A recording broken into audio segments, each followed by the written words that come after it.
Hi veg welcome to homemade allrounder. ఈరోజు మీకు tomato పచ్చడిని కొలతలతో సహా ఏ విధంగా పెట్టుకోవాలో చూపించబోతున్నాను. ఈ పికిల్ చాలా సులువుగా పెట్టుకోవచ్చు. ముందుగా దూరగా ఉన్న టొమాటోల్ని, అవి కూడా నాటుకాయల్ని ఎంచుకోండి. ఎందుకంటే దానిలో నీటి శాతం ఎక్కువగా ఉంటుంది. అలాగే పులుపుగా ఉండి రుచి కూడా చాలా బాగుంటుంది.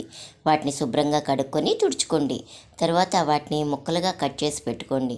దానిలో 1 కేజీ టొమాటాలకి 200 గ్రాముల నూనె పోసుకొని స్టవ్ పై పెట్టి మీడియం ఫ్లేమ్లో పెట్టుకోండి.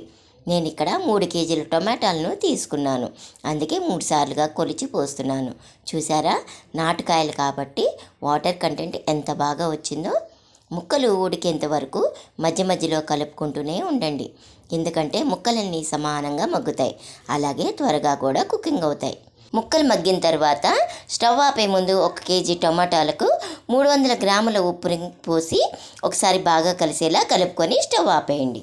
తర్వాత దానిలోనే 200 గ్రాముల చింతపండును కూడా వేసి టొమాటోలతో కప్పి పెట్టేయండి.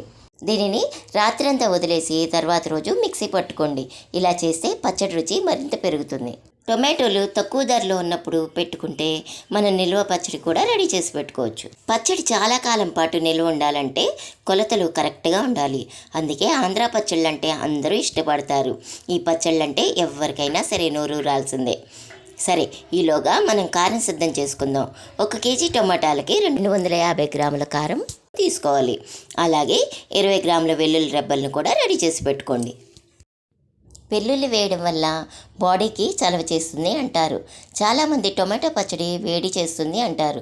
తినడం కూడా మానేస్తారు. వెల్లుల్లి వేయడం వల్ల ఆ భయం ఉండదు. ఇప్పుడు ఇది చల్లారిపోయింది. దీన్ని మిక్సీ జార్లో కొంచెం కొంచెంగా వేసుకుంటూ మిక్సీ పట్టుకోండి. గుర్తుంచుకోండి, పూర్తిగా చల్లారిన తర్వాతే మిక్సీ పట్టుకోవాలి.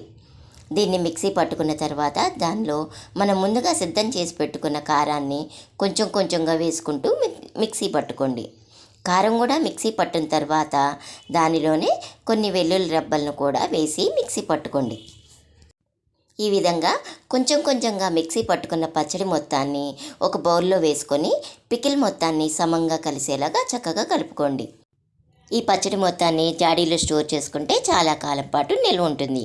కొలతల్ని మరొకసారి చెప్తున్నాను. 1 కేజీ టమాటాలకి 300 గ్రాముల ఉప్పు, 250 గ్రాముల కారం, 200 గ్రాముల నూనె, 200 గ్రాముల చింతపండు, 20 గ్రాముల వెల్లుల్లిపాయలు. ఇప్పుడు ఈజీగా గుర్తుపెట్టుకోవచ్చు. పాల డబ్బాతో అయితే 1 డబ్బా ఉప్పు, అదే డబ్బాతో తలకొట్టి కారం వేయాలి. తాలింపు కోసం ముందుగా స్టవ్ పై ప్యాన్ పెట్టి దానిలో 3 స్పూన్స్ ఆయిల్ వేసుకొని దానిలో కొంచెం ఆవాలు, మినప్పప్పు, జీలకర్ర, కొద్దిగా పసుపు, అలాగే 1 ఎండుమిర్చి, కొద్దిగా ఇంగువని యాడ్ చేసుకోండి. ఇంగువ వేయడం వల్ల పచ్చడి మంచి రుచితో పాటు కమ్మటి వాసన కూడా వస్తుంది. పచ్చడి రుచి పెరగాలంటే ఇంగువ పడాల్సిందే.